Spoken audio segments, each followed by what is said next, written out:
Di pagi hari mentari terbit, di ufuk timur merah mereka. Orang bilang akuntansi sulit, bersama kami menjadi mudah.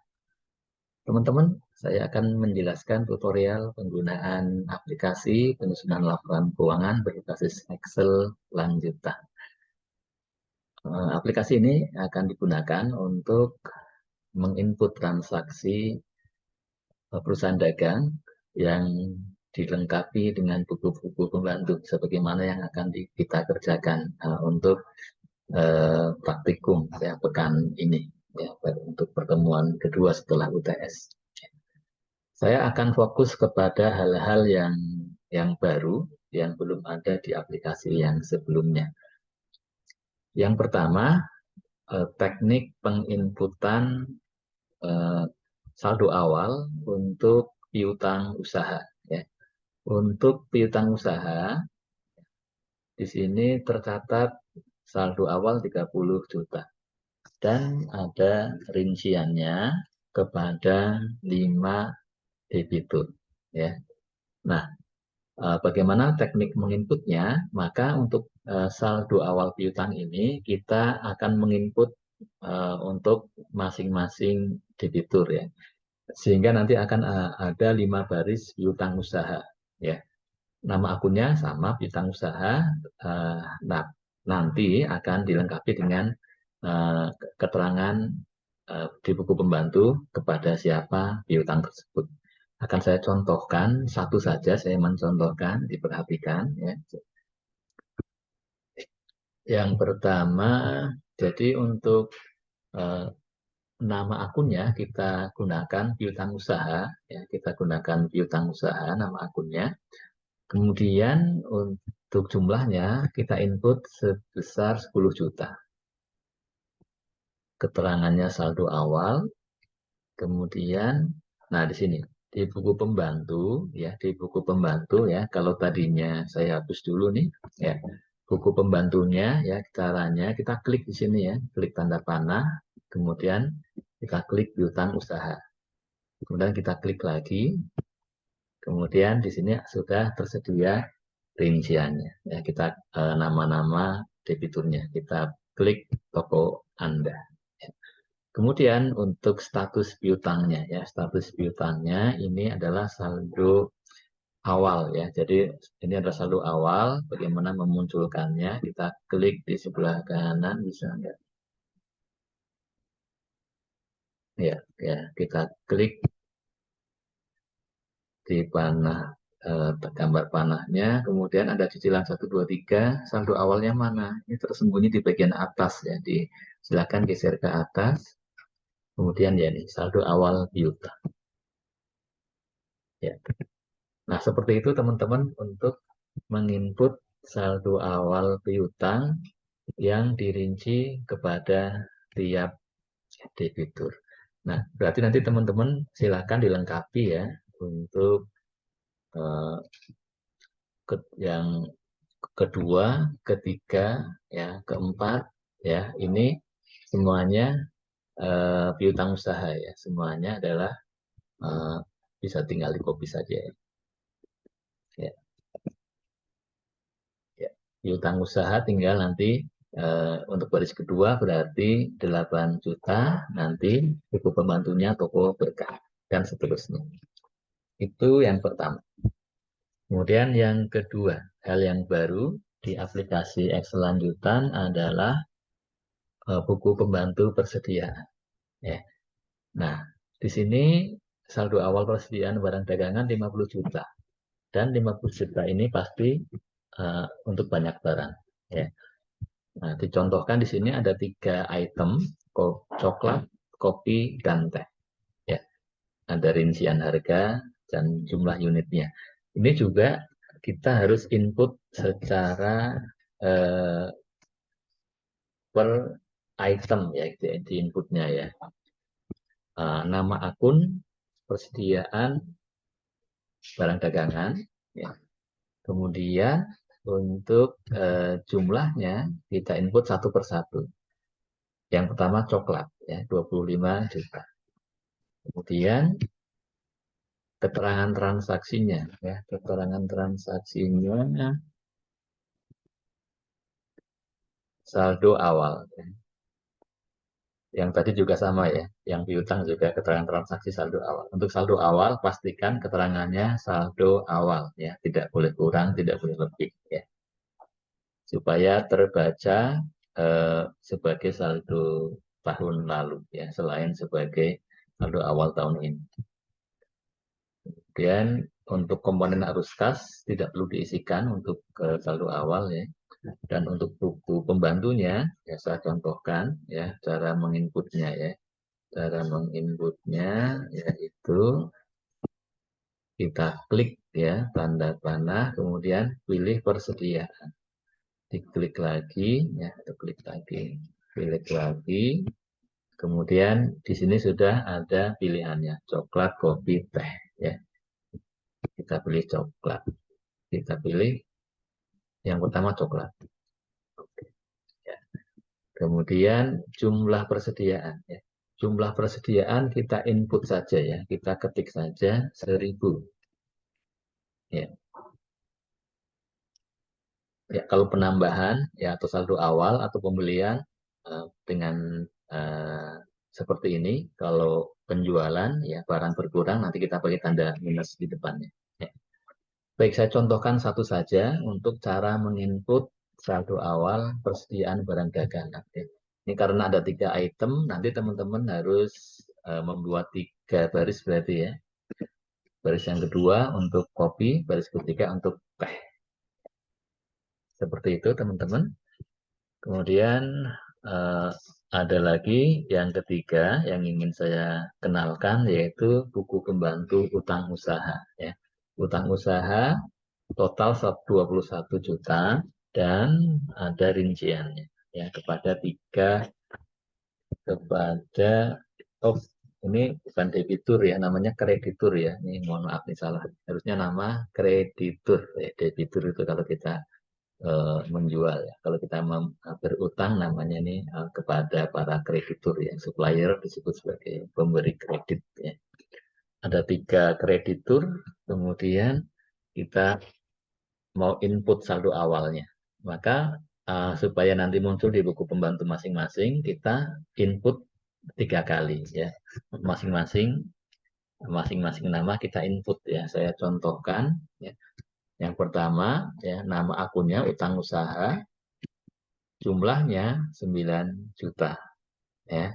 Kemudian keterangan saldo awal, nah, buku pembantunya ya, teknik menginputnya ya, kita klik tanda panah, kemudian klik pilih utang usaha.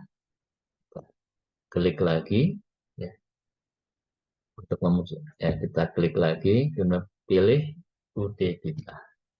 Ya, kemudian untuk saldo awal utang ya. Untuk status piutang ataupun utang ya, statusnya ya.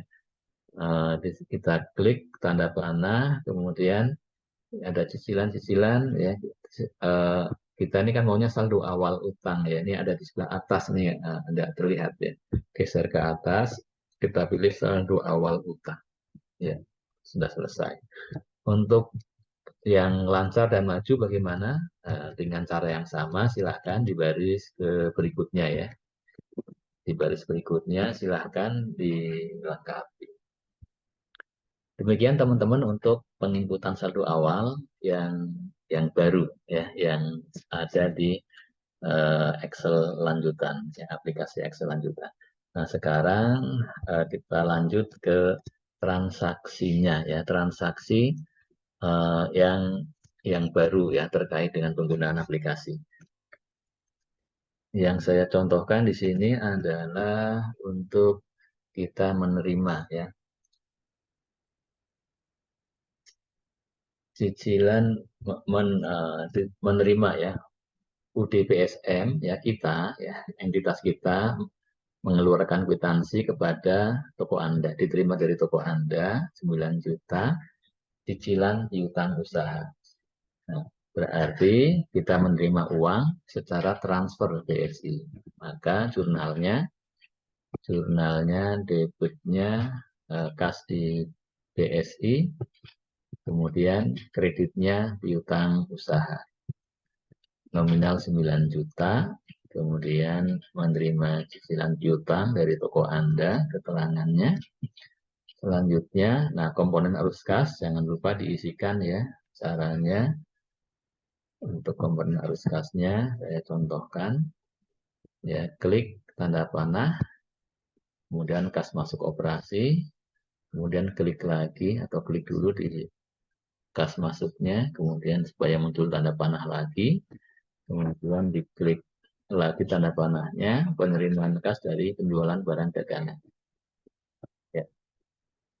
Kemudian untuk buku pembantunya yang kita perlukan adalah yang di baris piutang usaha. Ya. Piutang usaha ini kepada siapa? Ya supaya nanti muncul di buku pembantu, kita inputnya di kalau di transaksi disebutkan nama, silahkan ya. Tetapi meskipun di transaksi sudah kita sebutkan piutang siapa yang dilunasi, tetapi yang perlu yang buku pembantu tetap harus diisi ya. Buku pembantunya harus tetap diisi. Cara mengisinya bagaimana? Cara mengisinya ya, diklik tanda panah, kemudian pilih piutang usaha, kemudian kita klik piutangnya supaya muncul tanda panah lagi. Jadi kita klik lagi, pilih toko Anda. Ya. Kemudian statusnya ya, statusnya ya. Ini kan berarti kita cicilan ya. Berarti kita pilih cicilan pertama. Ya. Seperti itu menerima piutang yang dilengkapi dengan buku pembantu ya, dengan inputan untuk buku pembantunya. Nah, kemudian saya contohkan satu transaksi penjualan. Ya, ini ada PSM menerbitkan faktur penjualan kepada toko Anda, ada 3 item ya. Kemudian kita input ya. Yang pertama kita input adalah penjualannya. Ya, penjualannya berarti piutang usaha debit, ya, kreditnya pendapatan penjualan barang dagangan, ya, atau pendapatan penjualan dagangan ya, barangnya ketinggalan. Ya. Kemudian berapa? Total 12 juta. Ya, penjualannya 12 juta totalnya. Ya. Kemudian keterangannya penjualan barang dagangan secara kredit. Ya. Dilengkapi dengan nama toko boleh ya. Enggak juga enggak masalah karena nanti nama toko akan kita input di buku pembantu. Kemudian di buku pembantunya ya silahkan dituliskan nama tokonya ya. Dengan cara bagaimana? Klik tanda panah, kemudian piutang usaha, kemudian diklik piutangnya, kita klik lagi panahnya, kemudian toko Anda ya. Nah, kemudian untuk statusnya apa? Ya. Kalau piutang baru, maka kita isikan dengan ya, kita saldo awal piutang. Ya.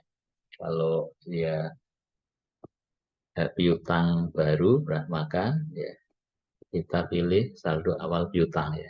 Kita samakan dengan saldo awal yang tadi. Ya.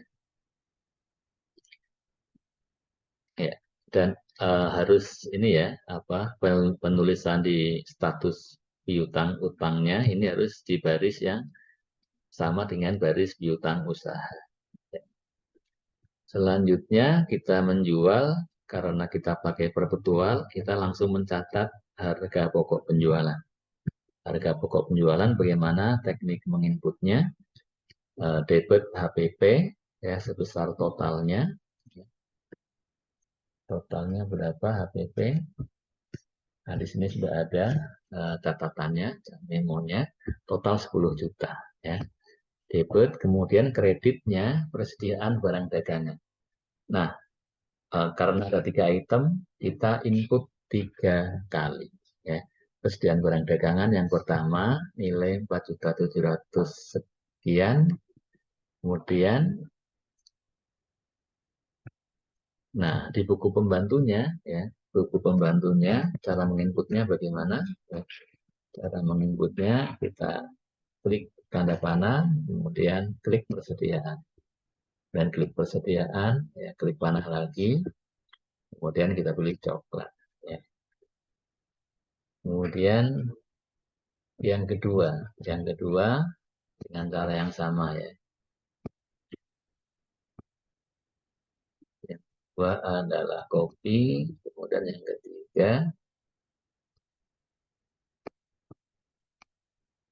ketiga adalah teh. Ya, ini cara menginputnya. Kemudian kalau persediaan dilanjutkan dengan ini jumlah unit persediaannya. Ya, unit persediaannya ya untuk kopi terjual 190 ya. Ini kan terjual kan ini penjualan ya. Kalau terjual berarti barang berkurang kita pakai tanda minus. Minus 190 ya. Untuk kopi berkurang 212. Untuk teh terjual minus 207. Nah, seperti itu teman-teman teknik menginput jurnal penjualan eh, dan juga untuk harga pokok penjualannya. Ya. Selanjutnya hal yang baru yang ingin saya jelaskan yaitu terkait dengan utang ya. Terkait dengan utang yaitu kalau kita membayar utang ya. Membayar utang ini transaksi nomor 20 ya. Saya cek nomor 20. Transaksi nomor 20.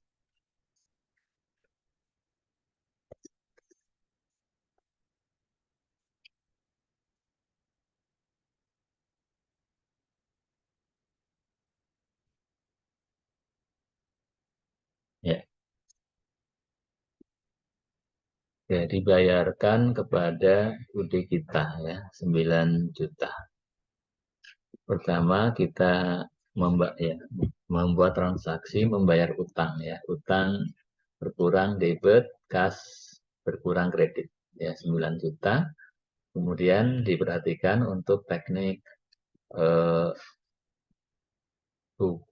laporan komponen arus kasnya yaitu dipilih pengeluaran kas untuk pembayaran atau saya contohkan. Ya. Pilih kas keluar operasi, kemudian diklik kas keluar operasi gitu, supaya muncul panah. Panahnya diklik lagi untuk ke pemasok barang ya, pengeluaran kas untuk pembayaran pemasok barang. Ya. Kemudian untuk buku pembantunya ya, buku pembantunya harus di baris utang ya, di baris utang usaha kita lengkapi buku pembantunya. Buku pembantunya klik panah, pilih utang usaha. Ya, kita klik utang usaha, kita klik panah, UD kita. Ya. Kemudian statusnya kita membayar ya, kita cicilan ya, cicilan ke satu. Ya. Seperti itu untuk teknik menginput jurnal pembayaran piutang dengan dilengkapi inputan untuk buku pembantunya. Dan satu lagi yang ingin saya jelaskan yaitu eh, ini kita membeli ya, ini faktur penjualan kredit tetapi diterbitkan oleh UD kita kepada BSN. Ya, berarti BSN ya, entitas yang kita buat pencatatannya dalam hal ini sebagai pembeli. Membeli barang-barang coklat, kopi, teh. Bagaimana menginputnya? Karena perpetual, maka pembelian langsung dicatat ke persediaan barang dagangan. Ya.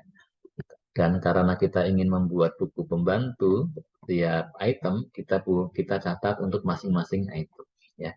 Yang pertama, persediaan barang dagangan 7.500.000 ya, yaitu untuk apa? Coklat ya. Ya, cara untuk memunculkan seperti tadi ya. Atau sebenarnya bisa juga sih kalau sudah ada nama coklat saset di atas kita copy saja ya, copy paste bisa ya, coklat, kopi teh bisa kita copy paste dari atas ya, tidak harus ngeklik boleh gitu, supaya cepatnya. Jadi yang kedua, kita membeli kopi ya, akunnya persediaan barang dagangan nilai 4,5 juta, kemudian keterangannya kopi saset. Yang ketiga, teh saset ya.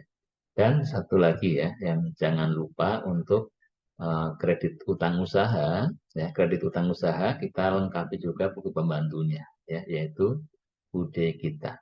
Bisa diklik-klik atau bisa juga di copy dari yang atasnya, di copy paste bisa. Ya. Baik ya, demikian teman-teman ya tutorial penggunaan aplikasi penyusunan laporan keuangan berbasis Excel lanjutan ya, yang dibuat oleh Pak Andi Hamzah ya, peraih award negara Laksa Muda tahun 2023 ya. Jika mengantuk, minumlah kopi, kopi yang nikmat seduh sendiri. Tuhan inginkan mahir akuntansi, ikuti terus video kami. Terima kasih. Assalamualaikum warahmatullahi wabarakatuh.